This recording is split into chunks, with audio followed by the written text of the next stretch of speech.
Precisionally lined up because you got grouser bars here to clean the mud and stuff off. And that's real metal, right? That's all metal. All that's metal? all real metal.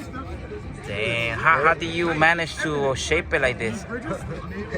Like I said, that's where the hours come in. Oh. You take a square bar, you got to cut the square bar, and then you got to take and hand grind each and every piece, and then hand weld every piece on. So each piece is 100% custom built.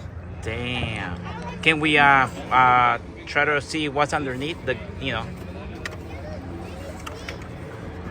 Wow.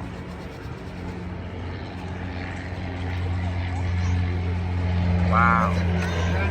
And so how many hours did it took you to build it? I'm gonna probably throw about 200 hours into that. Wow. 200 hours. Wow.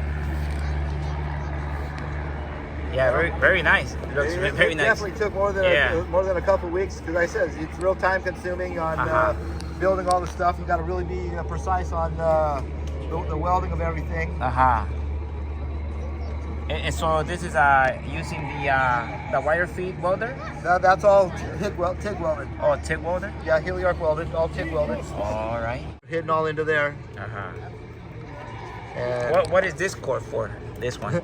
That's the emergency on and off button. Oh, emergency on and off? You know, simple light switch. Oh, yeah, nice. You know, at least I don't have to open it up and plug the battery in. Right, yeah. You know, if something goes wrong, there's my emergency kill. I can kill it right there. Oh, that's nice. See a battery starting to smoke because something's shorting out. Yeah, good idea.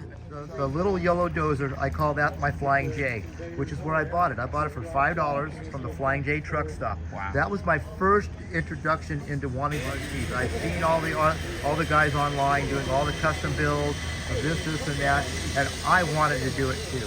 I'm a professional metal fabricator, so working with metals is my forte. But doing the electronics and all that other stuff, I had no clue of what I was doing because literally I was just stepping into this field.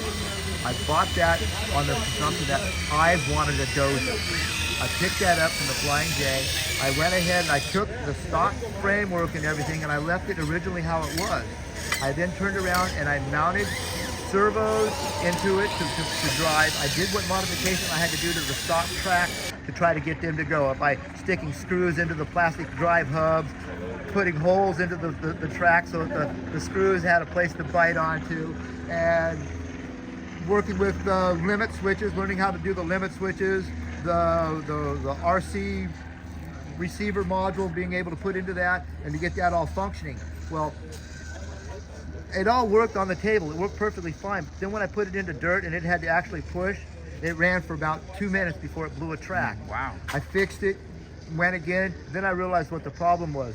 I'm working off of a stock plastic framework. Oh. So then what I ended up doing was I set it aside and thought about it, and I came back later and I got, those are actually tank tread tracks, and I took the drive wheels off the tank tread tracks, made my own idler rollers, made my own blade, had to make the housing a little bit wider than what the stock originally dozer was. That's why it's got the fender skirts above the tracks to be able to blend the stock body off of that $5 Flying J toy that you would buy your kid just to kind of pacify him going down the road. Yeah, right now no longer is it's worth $5. No, but that is the first piece of equipment that I started with. I mean, yes, it ran nice on the table, not even 5 minutes in the dirt before it blew the tracks. Yeah. But to me, it was 100% success. Wow. It showed me that, look, you could do it. I can do it. Yeah. I can get motors into work. Right. Okay, the framework wasn't strong enough. That's not my fault. Right. Motors yeah. work.